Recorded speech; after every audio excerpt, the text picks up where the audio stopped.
WWE 2K25 released on the Nintendo Switch 2 5 months ago. So in today's video we're gonna see how the game is doing now and whether or not you should buy it now that it's 30% off on the eShop. You're gonna see some gameplay and comparisons and what the DLC characters are like on the Nintendo Switch 2 among other things. I'm SwitchPlayed. I play fighting games on the Nintendo Switch 1 and 2. I do reviews and comparisons and a bunch of other things as well. So if you dig that, hit the like button to support the channel, leave a comment down below to let the algorithm know you want more Nintendo Switch fighting game content, and back to the video. So like I said, WWE 2K25 has been out on the Switch 2 for 5 months now. And this is a game that a lot of people were initially worried about because obviously the last time that a major WWE 2K game came to a Nintendo system, it didn't do so well.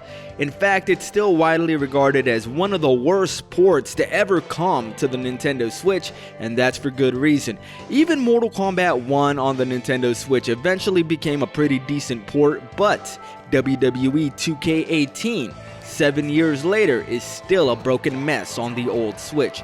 So with that in mind, a lot of people were surprised when the most recent WWE 2K game, 2K25, came out on the Nintendo Switch 2 and performed pretty much perfectly. Not only did it run at a near perfect 60 frames per second even during multi-man matches, which 2K18 struggled a lot with, but visually it held up even with the PlayStation 5 version as well. So with all that out of the way, let's take a look at what you can expect in WWE 2K25 on the Nintendo Switch 2 5 months later. So I guess let's start off with the island. You know what, I never really played the island because it didn't really appeal to me, but I did create a character and I did some of the things that you're supposed to do so I could unlock Goldberg and Nikki Bella, and that was about the extent of my experience with the island. Other people have said that the island crashes for them before they even get in game, but this is me playing it today on the latest update and it loaded just fine for me. The advice that I give whenever someone tells me that some of these modes crash for them is to just uninstall the game and reinstall it, and since it is a 70 gigabyte game, I understand that that might be a bit of a problem for some people, but that does tend to fix these issues. Now let's check out what the community creations looks like now 5 months later. The last time I showed you this, there were only around 40 or so pages worth of creations, but now as you can see we have over 300.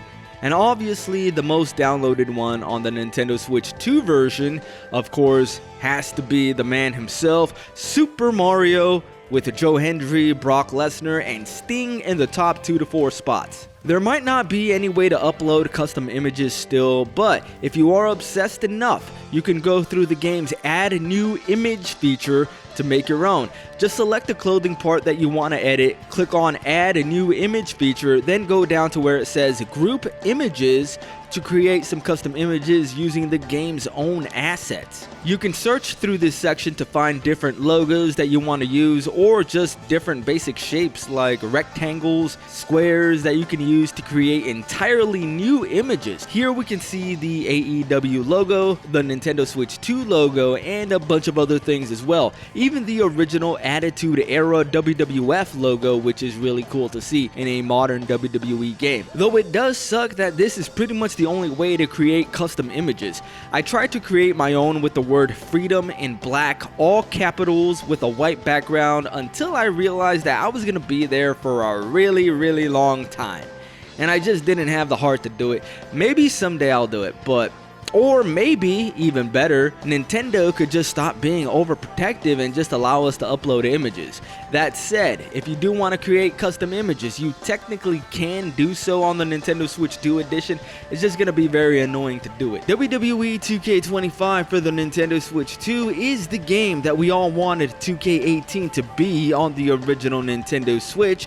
So if you are a WWE fan and a Nintendo Switch owner and you still feel a little bit burned by 2K18, then you really shouldn't worry about 2K25 on the Switch 2. It has near flawless performance even in 8-man matches with all 8 wrestlers fighting it out at once. The only dips that can be seen is whenever there's a camera cut during a wrestler's big move, but that's a very slight dip that goes away as quickly as it appears.